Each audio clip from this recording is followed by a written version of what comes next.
Hello, this is Eld from highheelsandgreatdeals.co.uk and welcome to our first look series. This one's on healing, in particular the Proving Grounds, as I thought that would be a good place to start in terms of looking at our basic spell sets and moving on from there into actually a proper healing environment. One of the problems with leveling is you don't really get to heal much until you actually jump into the dungeons, and then that will cause problems initially, as you're not used to the certain levels of healing that each spell gives. And therefore the Proving Grounds, I think, are a good way of at least testing out your new sort of rotations, your new priorities, and being able to be competent when you first go into the dungeons. Really, when the patch 6.0 drops in the next week or so, that's going to be something that you're going to need to focus on, is getting those rotations right. As you can see by the video playing behind me, if you watch it carefully, you'll see quite a few mistakes. Most of those mistakes I made in the Healing Grounds were things like I didn't have my weak auras, or tell me when things telling me when, say, Mindbender was off cooldown or Archangel was available. So I missed that. Wasn't as quick as that. New bindings were a nightmare for me.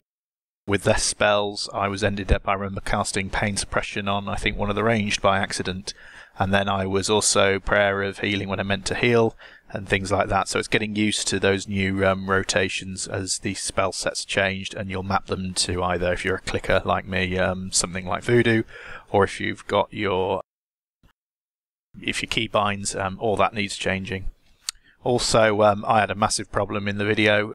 You'll see that I didn't dispel any of the dispellable buffs, mainly because I've got my dispel mapped out to a button on my mouse, but that's no good if you don't have the mouse over macro as well, which I forgot to add in.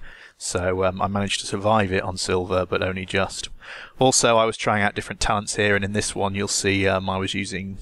Oh, you won't see it until the very end. You'll see I was using Twist of Fate when really Power Infusion would have been a much better talent here. But that's my excuses made for the poor play in the video. But really, what were my initial impressions?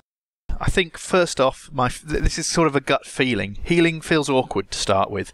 Part of that is because things have changed and things are different, and you're going to use new spells for doing certain things. But it is very different from Mists of Pandaria. Before, in Mists of Pandaria, you could rely on Atonement to keep up with general levels of damage, and then you would probably switch styles to prevent damage coming in through Absorption Shield, Spirit Shell, things like that, and then catch up again using your level 90 talents and a bit of healing before switching back to Atonement. It doesn't feel like that in Warlords of Draenor. It feels that the health bars are somewhat dropping all the time, regardless of whether you're atoning or not. And then when the bigger hits happen, it just makes them faster. Really, this is the change in Blizzard's thinking that mana and health are a resource now. So it's something that you've got to get used to, is not having health bars always at full. It doesn't feel like we're actually contributing to damage as much. I spent much more time healing than atoning than I would have done, say, in the Proving Grounds in Mists of Pandaria, or certainly not in challenge modes. So from that point of view, I don't think we're going to be able to damage as much as we were used to as Disc Priests. The level 90 talents, I almost gave up on them in the Proving Grounds. They felt so weak. Halo is our biggest hitting spell.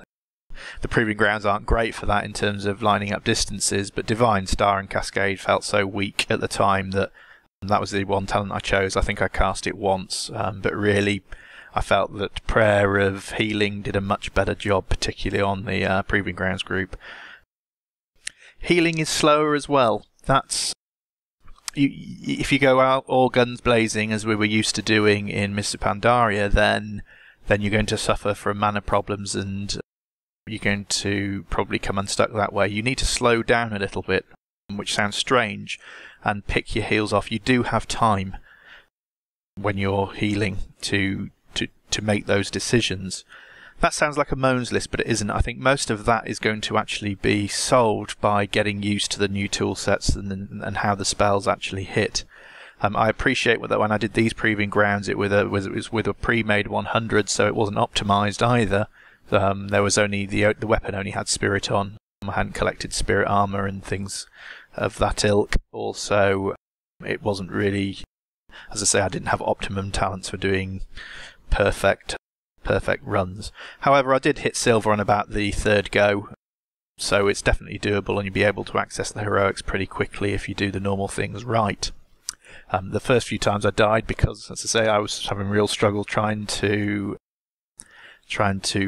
purify some of the debuffs that were on people, and they were killing the raid. I eventually got that right for a subsequent run anyway. The good stuff, Saving Grace, is brilliant. You'll see I use it a few times just to give myself breathing room on the tank. A Saving Grace followed by a shield is usually enough to stabilise a tank at most times, particularly in the Proving Grounds. Also, what was really nice is I probably used almost every spell during the Proving Grounds. I've talked about the level 90 talents not being very good, and yes, I could have done without those. I think that they will be useful though when we move into a raiding environment a bit more than the Proving Grounds. But I did use pretty much everything, whether it was the slow heal, whether it was a flash heal, whether it was the Nova, the Holy Nova, which I used when the group got back together just to top people off.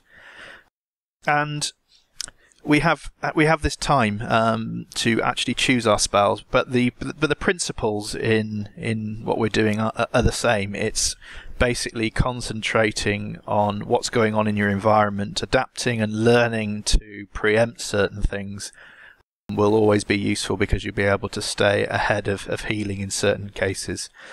So those are my first impressions. There's a lot of good stuff in there. I think using the whole toolkit that comes with the Disc Priest is great.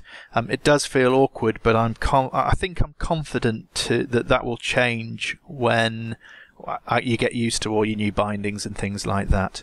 I think one thing that will be interesting is whether flash heal has a place over the ordinary heal.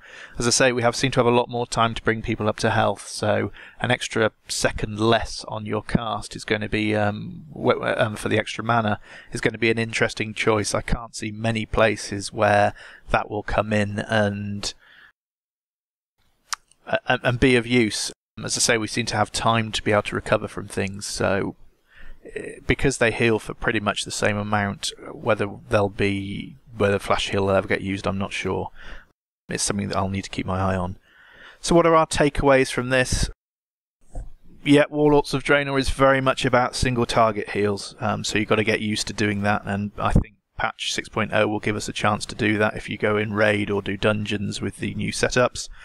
Healing with penance. I didn't used to do this a lot unless I was tank healing or in the challenge modes to build 3 stacks of grace on a tank. Obviously grace has disappeared, but you need to be using really your penance on cooldown for healing now. I found that particularly in the Proving Grounds that was going to be. I got about 1 or 2 attacking penances off.